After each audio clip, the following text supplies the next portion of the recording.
On August Bank Holiday, mainline steam returned to Quainton Road. 9466 greets Nunney Castle as the Aylesbury Centenary Express arrives at the Buckinghamshire Railway Centre.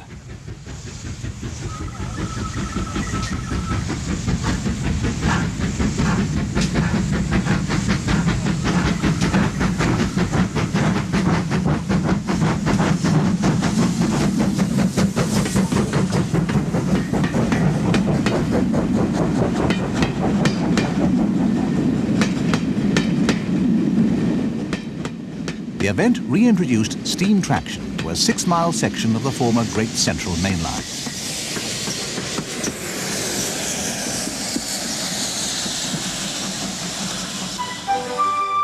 This is Steam Railway video number 4. In this issue, news pictorial, including steam's official return to the Bournemouth Main Line. The glorious years, Brian Lee's archive footage in the East Midlands. The fall and rise of the Great Central Main Line. The last main line, yesterday, today and tomorrow.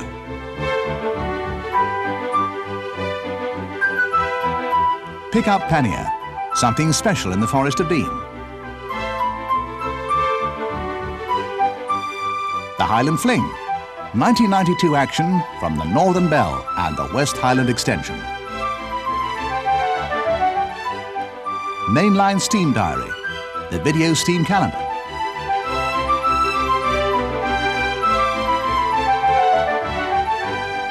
Finally, Gallery, including the Q1 as C1.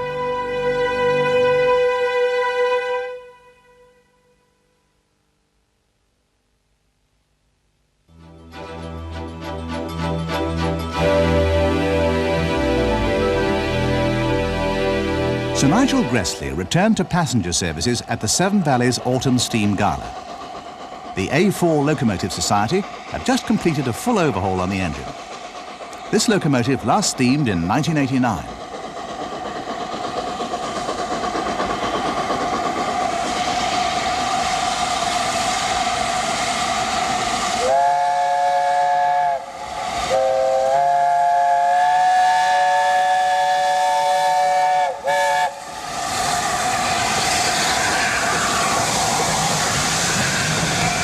The overhaul was undertaken at Carnforth.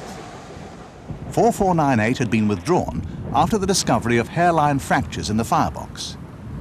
The A4 has again been restored to mainline standards. The use of the engine on the Severn Valley was a first in preservation. She's going on all right. The Gressley Pacific had never before operated on a private railway. The A4 returned to BR Metals on August the 27th. This is the BR test from Derby, passing Trowell.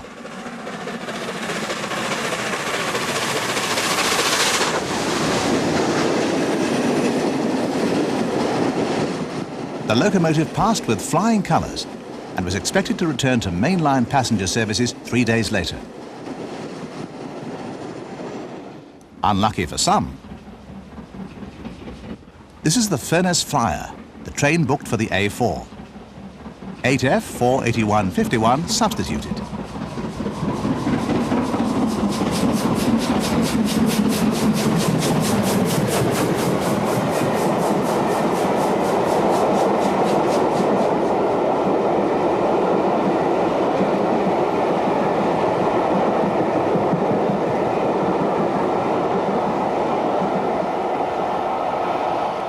At Carnforth, Roger Barker of the A4 Locomotive Society takes up the story.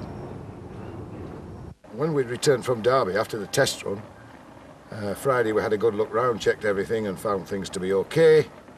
Well, a bit of a further work we were doing, adjusting the drain cocks actually on the Saturday morning, and we noticed a crack in the right-hand trailing front bogie axle box. On removal, the bearing was found to be split down one side.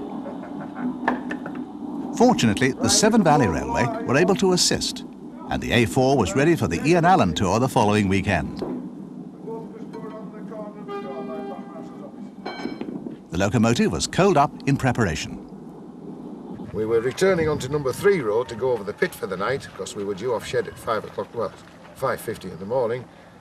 As we went over the points, the tender went round very successfully. There was a sudden bang, stopped the diesel immediately, got off, and disaster was befallen us. The 3 driving wheels on the left-hand side had come off the rail, but in fact what had happened is the rail had collapsed and turned on its side. By 10 o'clock at night we'd in fact got the locomotive back on the track for inspection.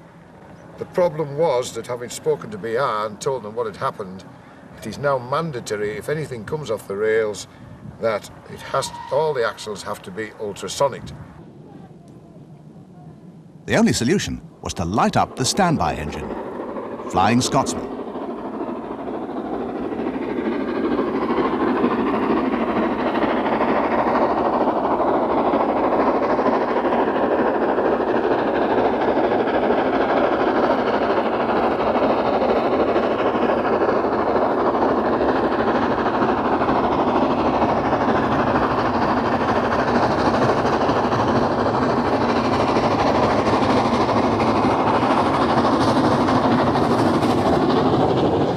Despite the absence of the A4 on the S&C, LNER locomotives have been very much in evidence. Blue Peter heads south on the climb to Ace Gill.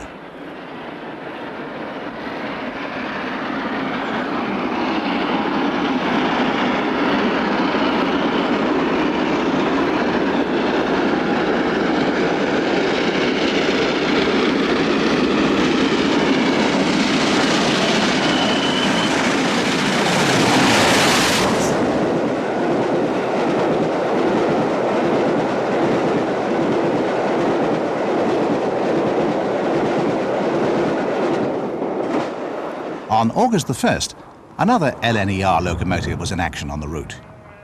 This is Green Arrow's final mainline duty before expiry of the engine's 7-year BR boiler certificate. The National Railway Museum is considering allocating funds to return this popular engine to mainline action within 2 years.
Another National Collection locomotive scheduled to retire is the LSWR T9, based on the Swanage Railway. The veteran 440 arrives at Hurston from Harmon's Cross.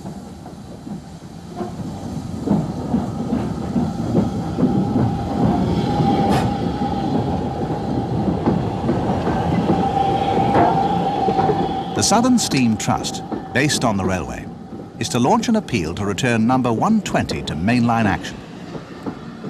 The engine waiting in the loop is a USA tank recently imported from Yugoslavia. Despite its livery, it was never actually a BR engine.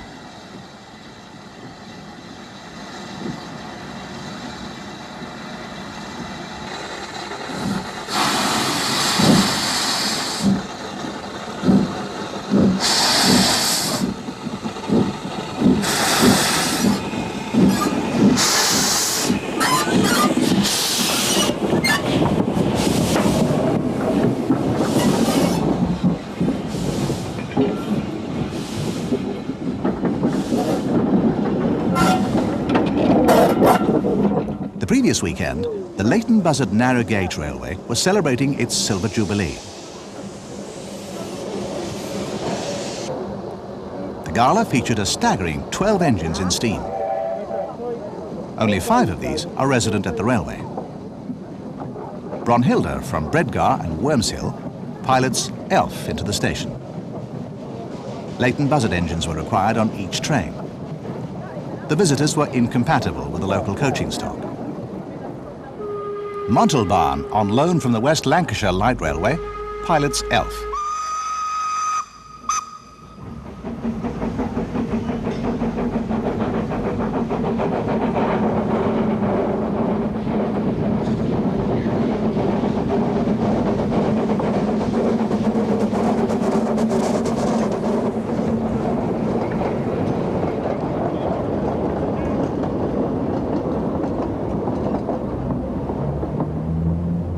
The West Lancashire Light Railway are also celebrating 25 years in preservation. Hudswell Clark-built Irish Mail is seen being prepared at the railway's headquarters, Beaconsfield, near Preston. The engine was formerly used in the Dinorwick quarries. A detailed history of the line is included in the September 1992 issue of Steam Railway magazine.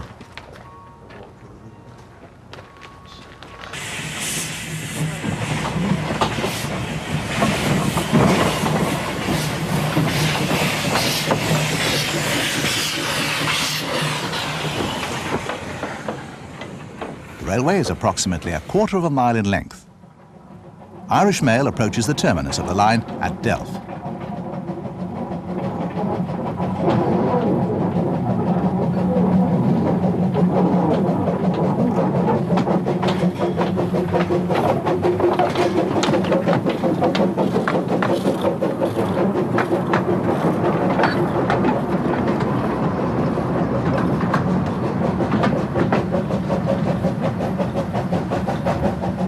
We continue our narrow gauge news with Britain's newest steam locomotive.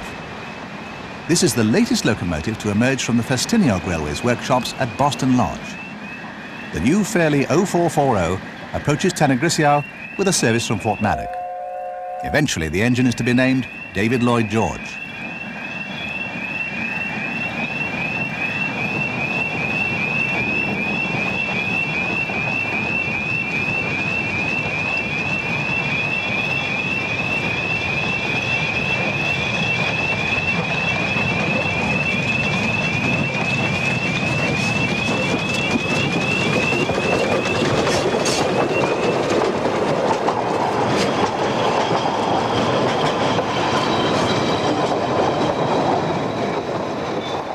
Mainline steam in Wales continues to struggle in the recession. 80.080 is stabled at Crewe, as Britannia departs for Holyhead. All 4 Welshman trips to Llandudno, featuring the tank, were cancelled. This train, powered by 70,000, was run as a replacement.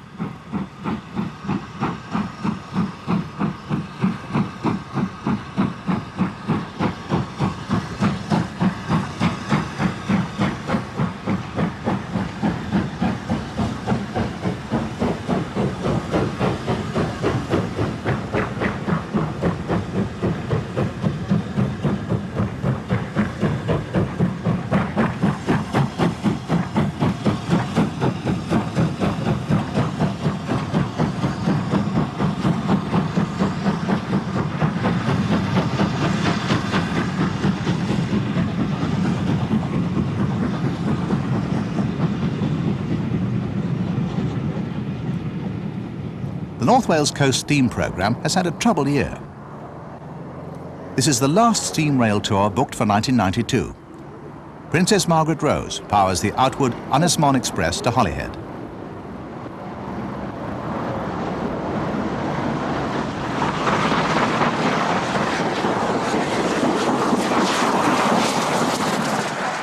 The use of 5305 on this route in July resulted in numerous line-side fires.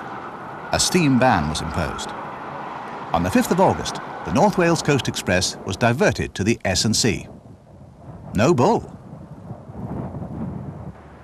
Princess Margaret Rose emerges from Moorcock Tunnel after a water stop at Garsdale.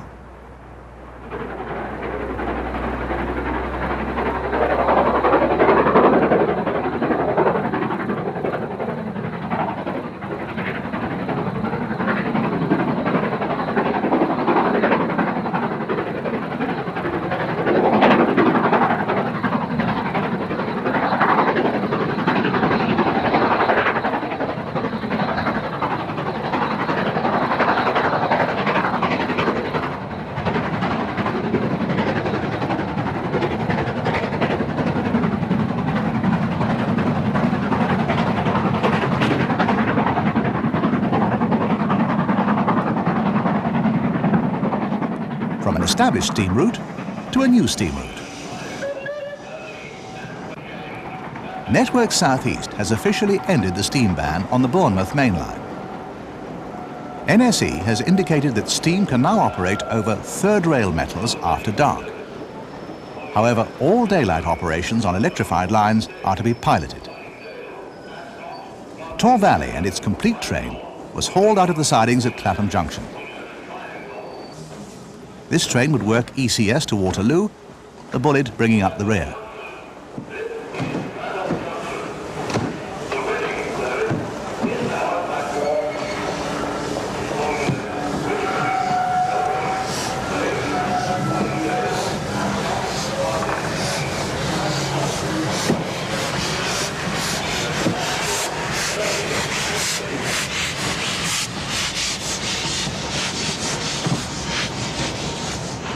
At Waterloo, 34027 stands at the end of the platform.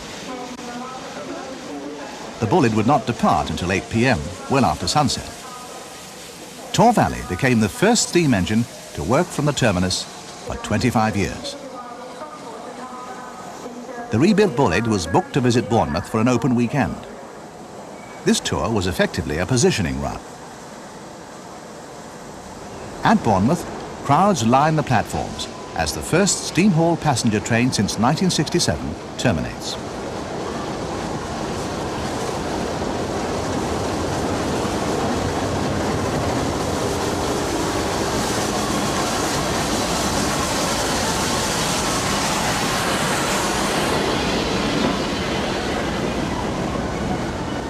The only other steam engine to visit Bournemouth Depot was Standard Class 4 75069. This engine arrived with just a support coach. Our final shot in this section is on Tenterden Bank. The Kent and East Sussex Railway hired 6619 from the North Yorkshire Moors Railway to overcome a motive power crisis.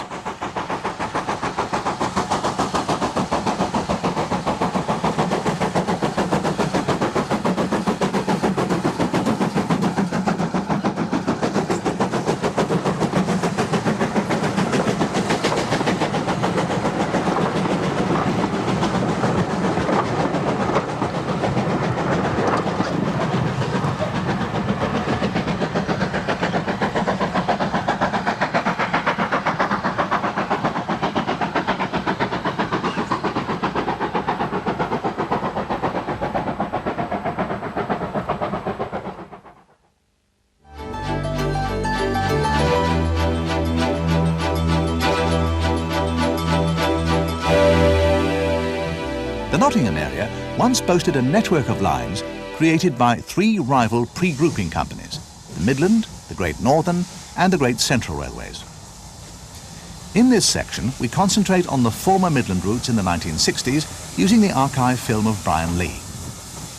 At Long Eaton Junction, a 2MT mogul approaches from Trent Junction. Trent Junction has always been a popular location for enthusiasts. At Trent, trains diverge to Derby, the Erewash Valley and Nottingham. A WD 280 heads north on a freight.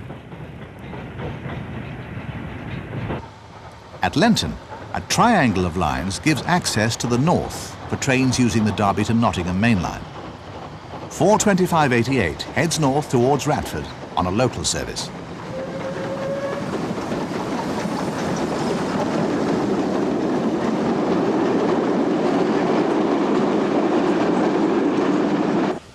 Radford is the junction for the line to Trowell and the Erewash Valley on the left, and the route from Chesterfield and Mansfield. 43994 approaches on a loaded coal train. This route is presently freight only.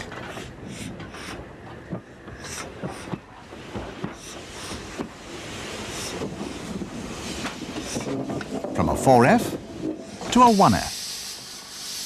Staveley Works near Chesterfield became a stronghold for these Johnson-designed engines. Interestingly, even in 1965, 41804 retains the early BR crest. 262 of these locomotives were built.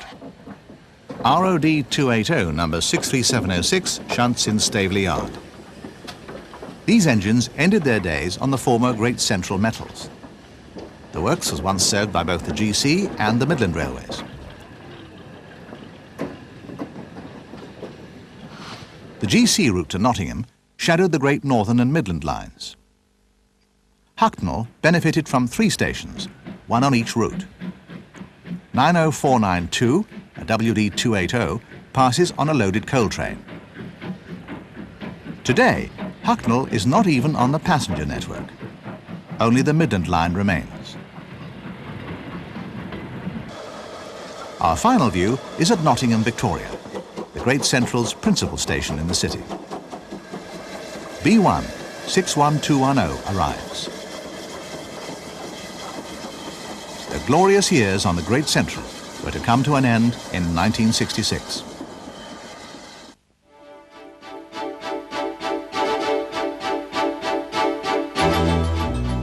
Few main lines have had a history as checkered as that of the Great Central. The Great Central emerged as the brainchild of railway visionary Edward Watkin. Watkin had a dream of a line extending from Manchester to London and then on to Paris via a Channel tunnel. To achieve this, a 93-mile link would be needed from Annesley, just north of Nottingham, to Quainton Road near Aylesbury.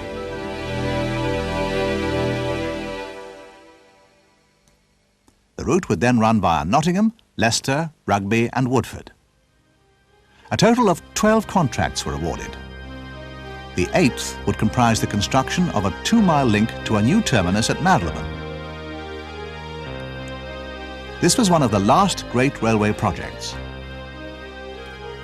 It was a major engineering undertaking. Large-scale earthworks, tunnels, and viaducts were needed to carry the line through a combination of densely populated cities and sparsely peopled countryside. It was built with a minimum of gradients and had none of the restrictions of the neighbouring routes into the capital. Furthermore, it was built to the continental loading gauge. However, Watkin's Great Central was basically flawed. The Channel Tunnel link never came to fruition, and the line competed with 2 other well-established main lines. The line opened in 1899. Within 50 years, it was already in decline. Nationalisation in 1948 led to the transfer of the route to 2 regions, the Eastern and the Midland. The identity of the old Great Central was lost. By the mid-1960s, passenger services had been reduced to a handful. 1965 had seen the end of express freight and of the famous wind cutters running from Woodford Halse to Annesley.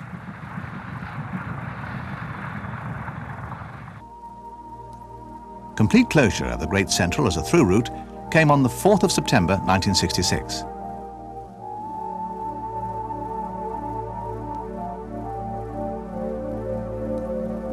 Although one Great Central had closed, another was to emerge from the ruins of the old.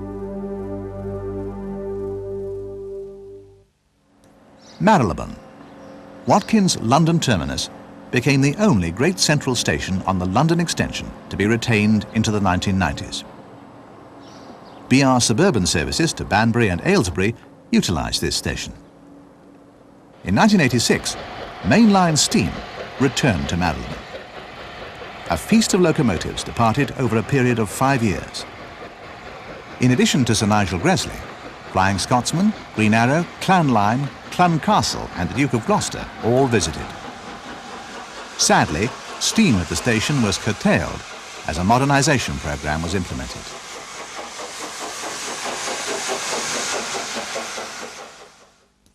The Great Central used 2 routes from Marylebone. BR Steam in the 1980s used the former Great Central and Great Western joint line from Neasden via High Wycombe to Princess Risborough and on to Banbury. The route via Amersham to Aylesbury was run jointly by the GC and the Metropolitan Railways. Steam has also operated on this line in recent years. Here, the East Anglian Museum's N7 passes Rickmansworth. ' The only sections of the former Great Central Line in the south which have not seen a return to steam in recent years have been from Amersham to Aylesbury and beyond. On August Bank Holiday, steam departed northbound from Aylesbury once again. Nunney Castle and King Edward I were employed to haul the Aylesbury Centenary Express to Quainton Road. The driver of the King, Ron Saunders, explains the difficulties with the route. Well, it's a restricted road now, you see, because it's freight only officially. And the passengers, well, you must have restrictions on it, see. We're allowed 20 miles an hour, you see, but 5 miles an hour under the bridges because it's different to now to what it used to be.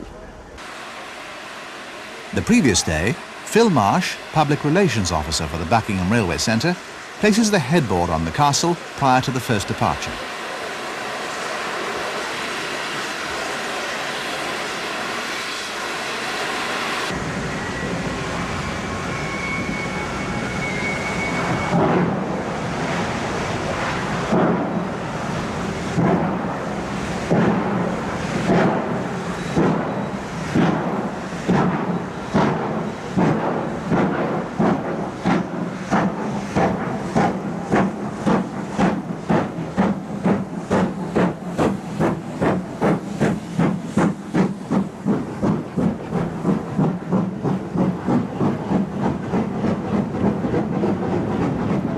The locomotives worked top and tail to overcome the difficulties of running round.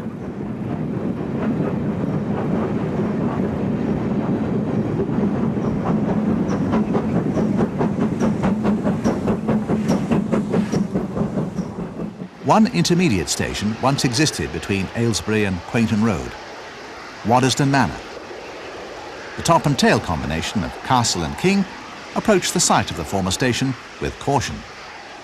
The pair have slowed to negotiate a road overbridge. Over the years, the level of ballast has gradually been raised. Today, only 3 inches separate the top of the King and the underside of the bridge.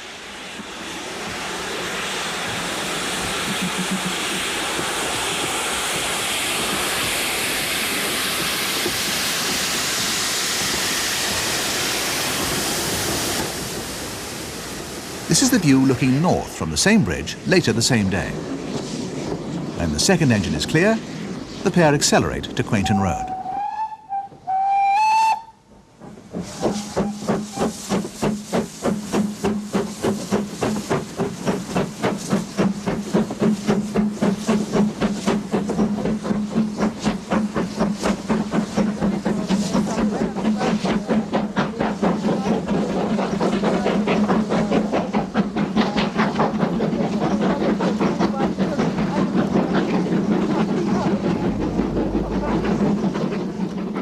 The destination for the trains was the Buckinghamshire Railway Centre at Quainton Road. These scenes were taken before the preservationists moved in. The station had once been the meeting point of 3 railways, the Great Central, the Metropolitan and the Brill Tramway. Sadly, the original signal box was demolished. 24 years after the formation of the Quainton Railway Society, their dream came true. Steam returned to the main line platform. They joined forces with Network South East to co-promote the Aylesbury Centenary Express, the ACE.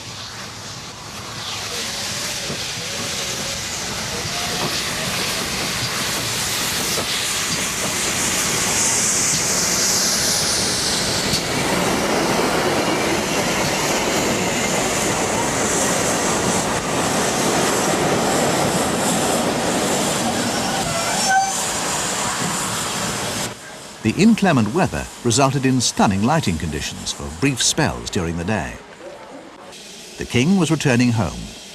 Full restoration of this locomotive had been undertaken on site. In 1987, the engine was still far from steamable. Another Great Western locomotive restored on site is Dennis Howell's Pannier. 9466 arrives in the shuttle platform in the upyard.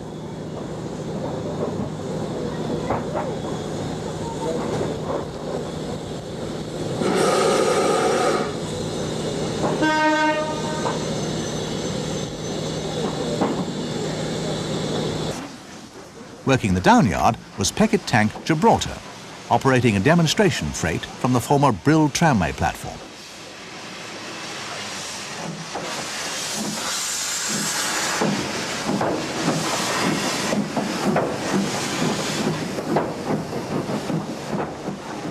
Overall, the event proved to be highly successful.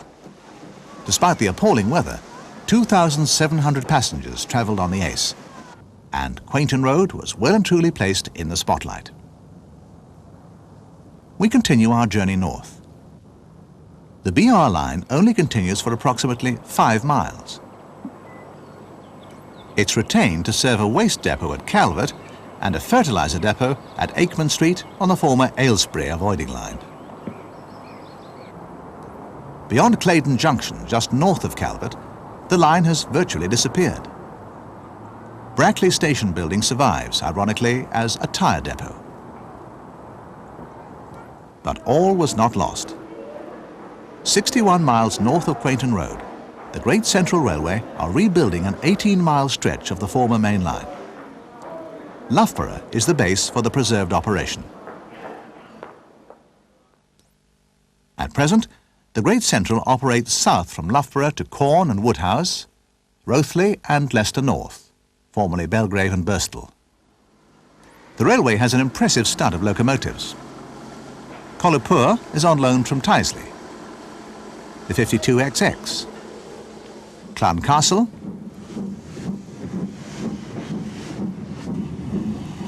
and A2 Pacific, Blue Peter, on loan to the railway for 3 months. The southern pair of Repton and Canadian Pacific approach Swithland sidings, just north of Rothley. The Bullied Pacific is one of 4 based on the railway.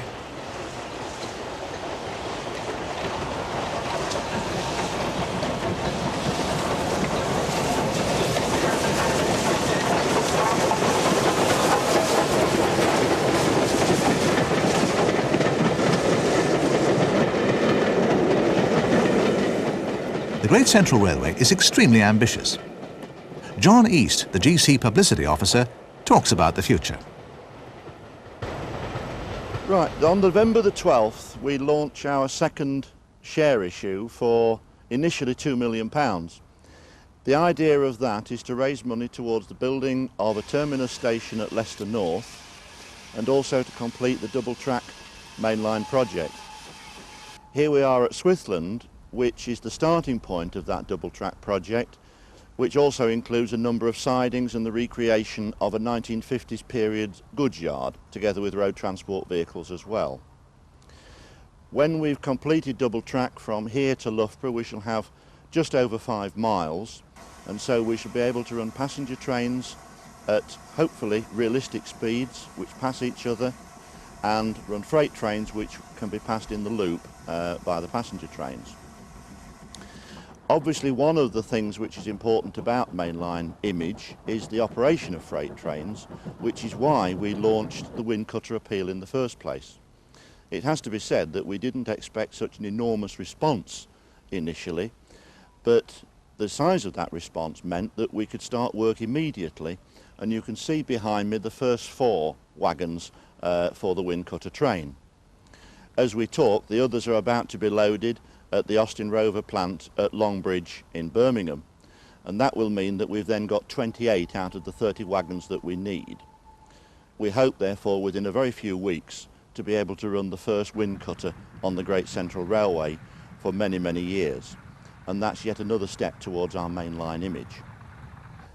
The appeal was originally launched some months ago in Steam Railway magazine by the then editor Nick Pygott, and continued when Nigel Harris took over. An early advantage of the appeal, in fact, was the idea to open up and relay the Mount Sorrel branch, which leads off our main line. It's been disused for many, many years, but that would be ideal for storage of a long rake of mineral wagons.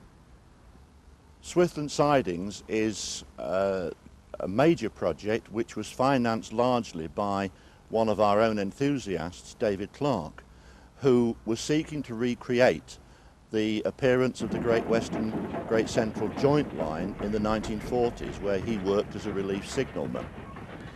Consequently, it's highly appropriate that the box that we've installed here came from Aylesbury South when Aylesbury was modernised.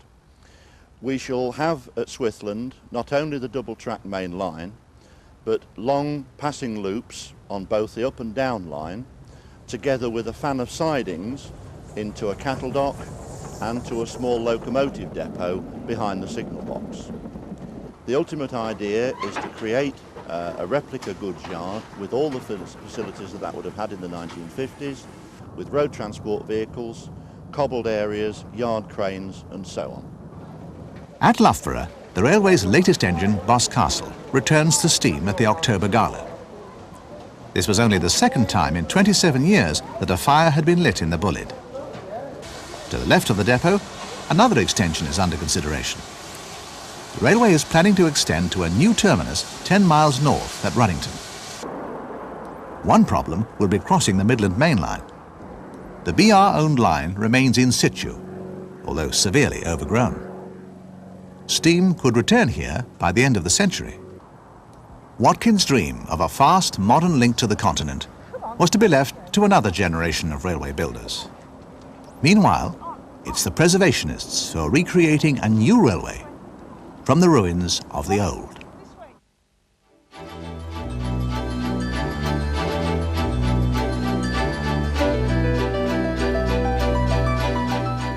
The pickup freight was once a regular duty for the Great Western pannier tanks. Today, the remaining members of the class are usually restricted to passenger duties on preserved railways. 3775 was withdrawn in the mid-1960s and scrapped.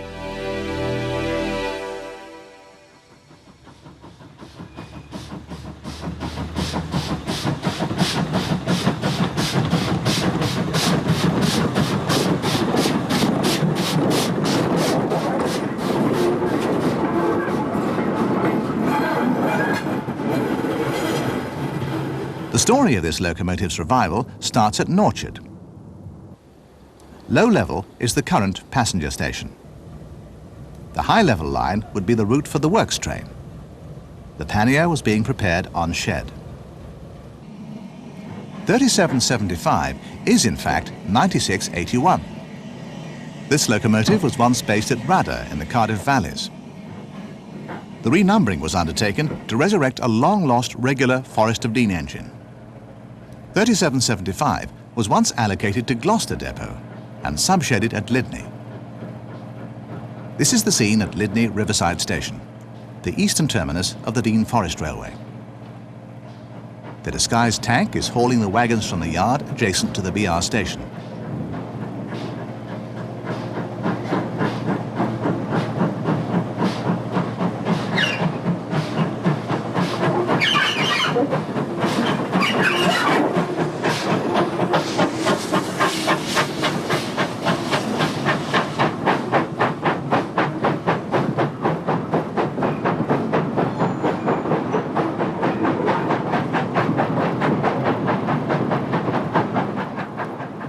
The station here opened in 1991. We join the guard on the veranda of the Toad. The train is now accelerating over the A48 road crossing. This was the original site of Lydney Town Station. The railway's hoping to build a replica 7 and Y station building on this site. However, some local residents are less than keen on the idea. Our final two sequences are on the yet-to-be-reopened Norchard to Park End line.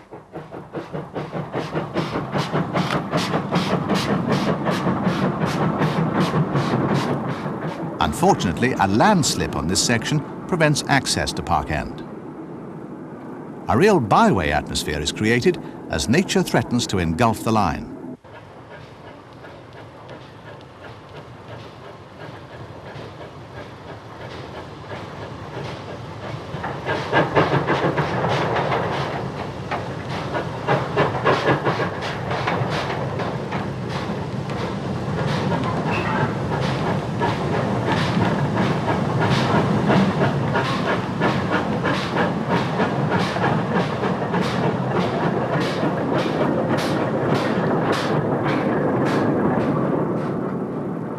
British Coal has shown an interest in using the preserved line to move coal from Park End. At present, this scheme is on ice. But one day, revenue-earning steam-hauled freight could return to the Forest of Dean.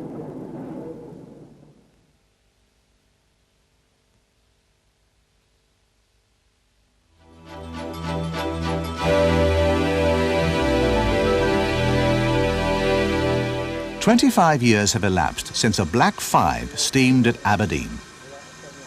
Sovereign stands on Aberdeen's stabling point before hauling the first of 6 Northern Bell excursions to Elgin and return. At the former Kitty Brewster station, a remarkable scene is captured on video. An onlooker photographs the train, then crosses the line with the Black 5 bearing down on him to photograph it from another angle. One slip and mainline steam could have been just a memory, thanks to this selfish individual.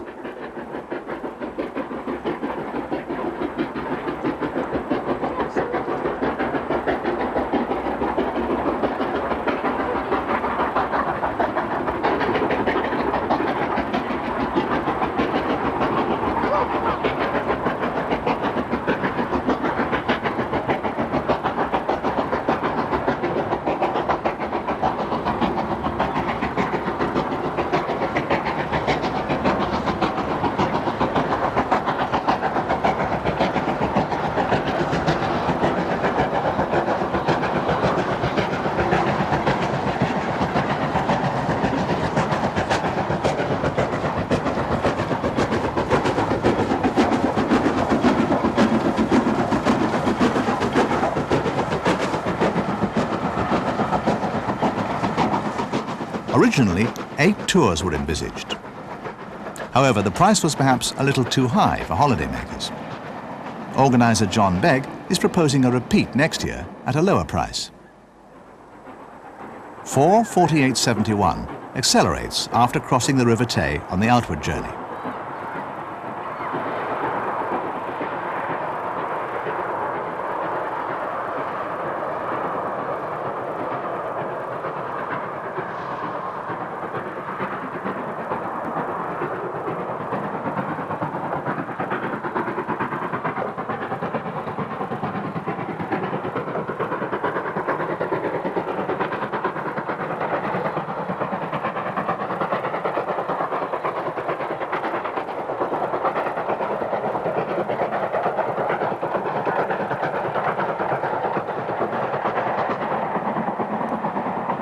From Elgin, the locomotive would run light engine to Inverness before returning to Elgin to resume its passenger duties. The Black 5 heads for Aberdeen.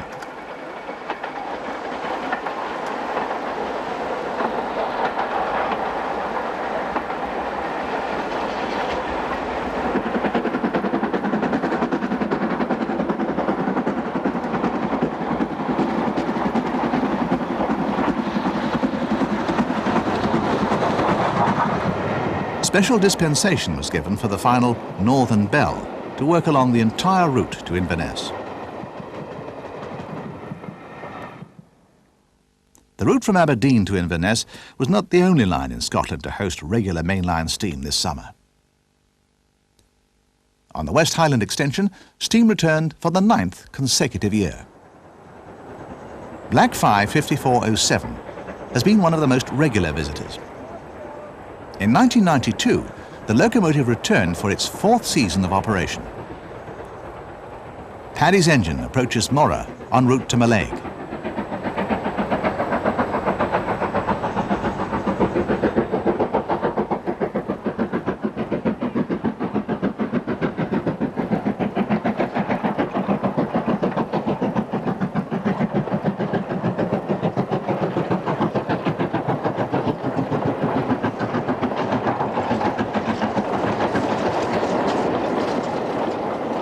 This locomotive has been withdrawn from service with excessive flange wear. Its mainline career is now in doubt.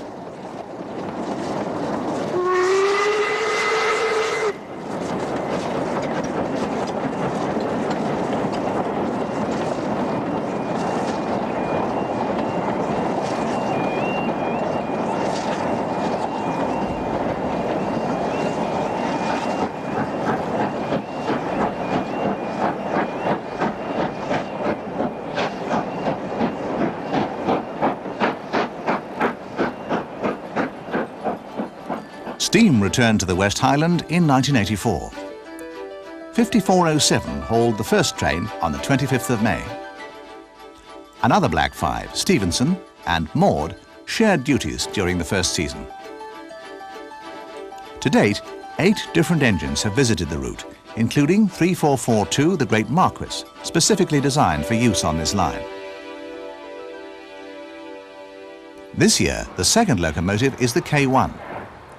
2005 departs Benavi for Mallaig with the Lochaber.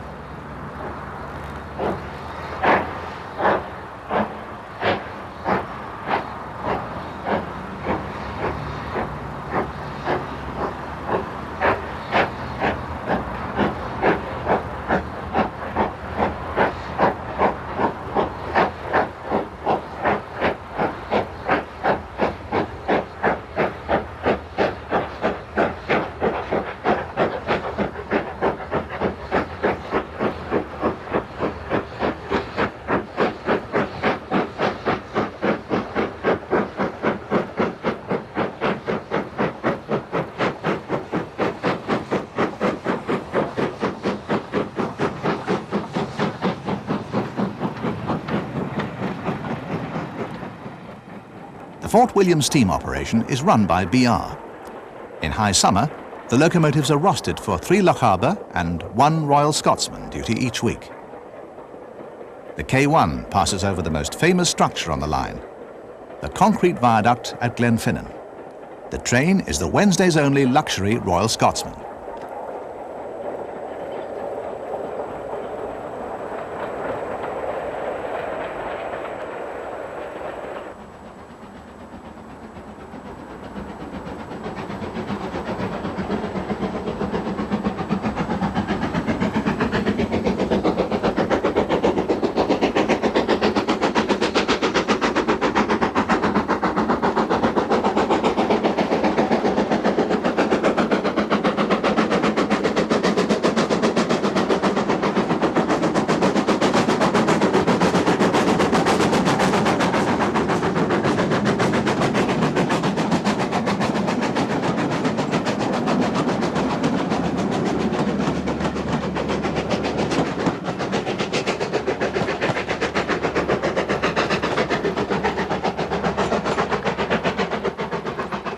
Our final view of this summer's West Highland steam operation is in typical weather. 2005 climbs to the summit just west of Glenfinnan. The K1 will haul all of the remaining trains this season.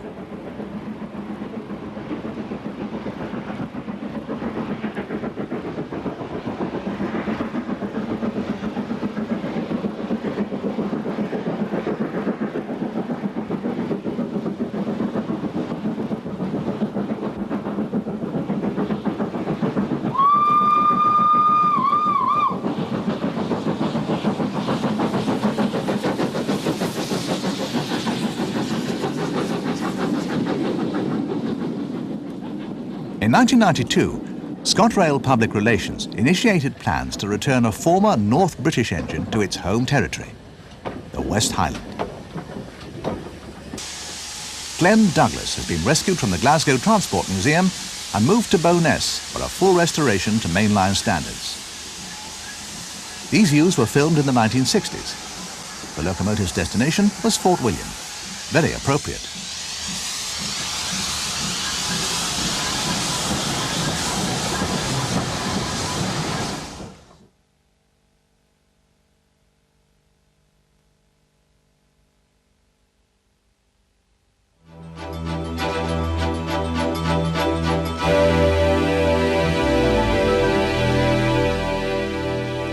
The next 2 months of mainline action includes the retirement runs of Flying Scotsman.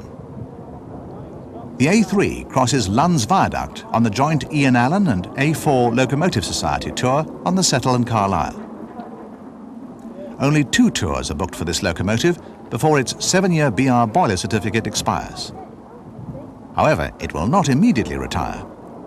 1993 will be spent touring the preserved railways of Britain. This tour may be extended to 2 years, although a full 10-year overhaul and return to the main line by 1994 is the favoured option.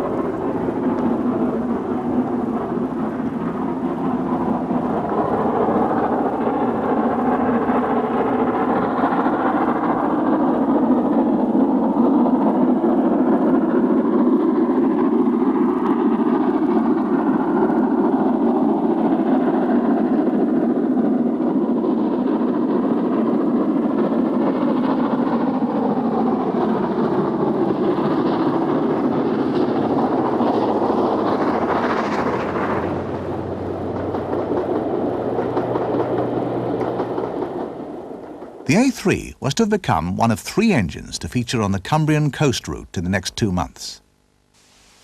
Excessive slipping has been experienced throughout the leaf fall season on the S&C. This has resulted in the Settle and Carlisle route falling from favour during October and November 1992.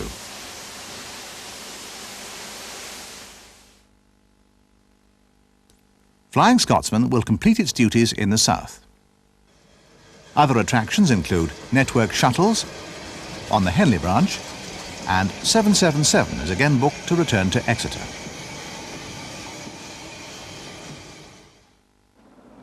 This view was filmed on Sir Lamiel's previous trip to Exeter.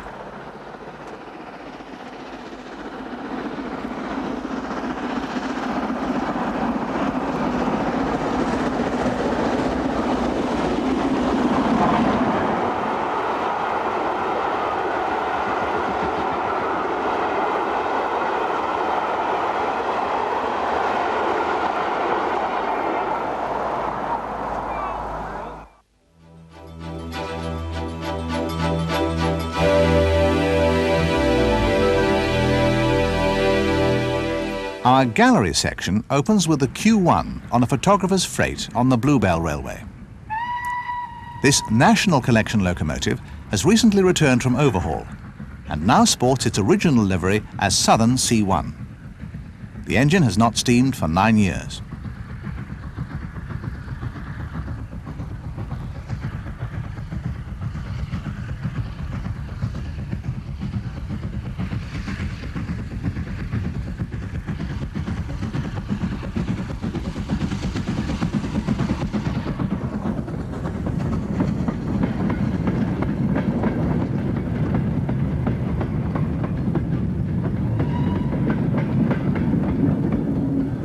(8 p.m. at Princess Risborough). Nunney Castle departs.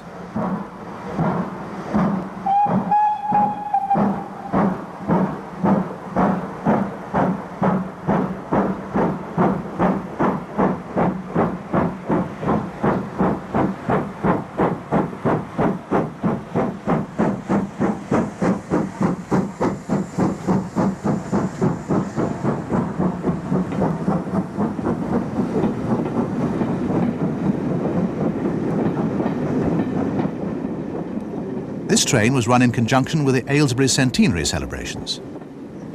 The network stock and top and tail operation sadly lacks nostalgic atmosphere. Our last 3 sequences are of the perfect combination. BR or LMS locomotives on a full red rake climbing hard. 80 attacks the 1 in 52 to Lerthig Bank.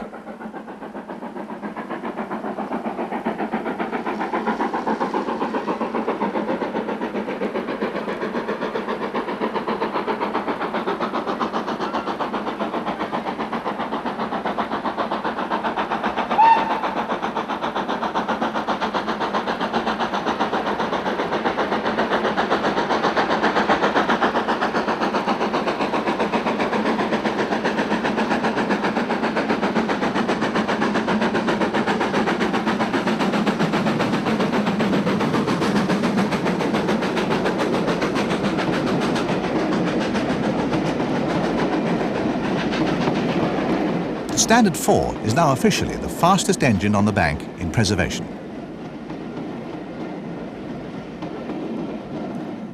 On the long drag, Princess Elizabeth makes light work of the 1 in 100 to Ace Gill.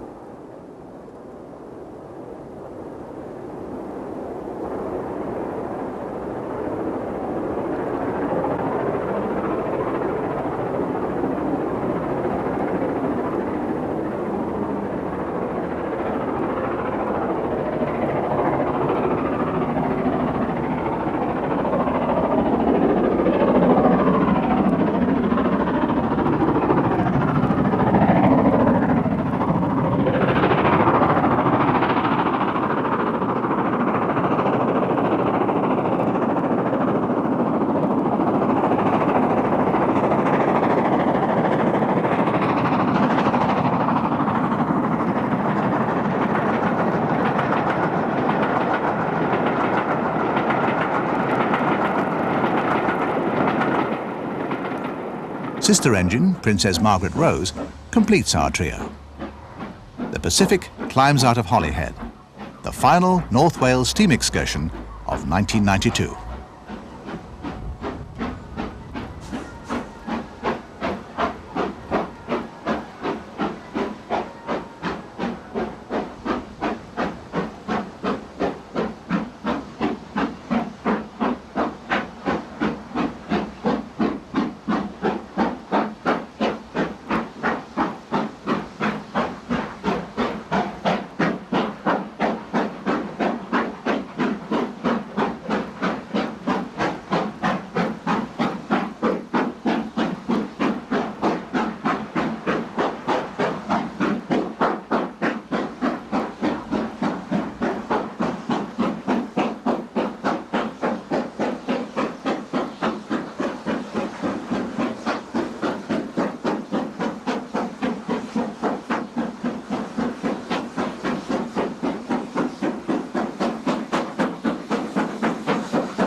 Every month, Steam Railway brings you the very best news, features, and photography from the world of steam preservation.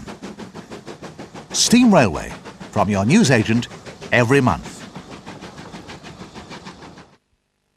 Transport Video Publishing also produce a diverse selection of archive and magazine programmes, including British Railway's Traction Archive. If you require further details, please telephone the 24-hour hotline for our latest catalogue.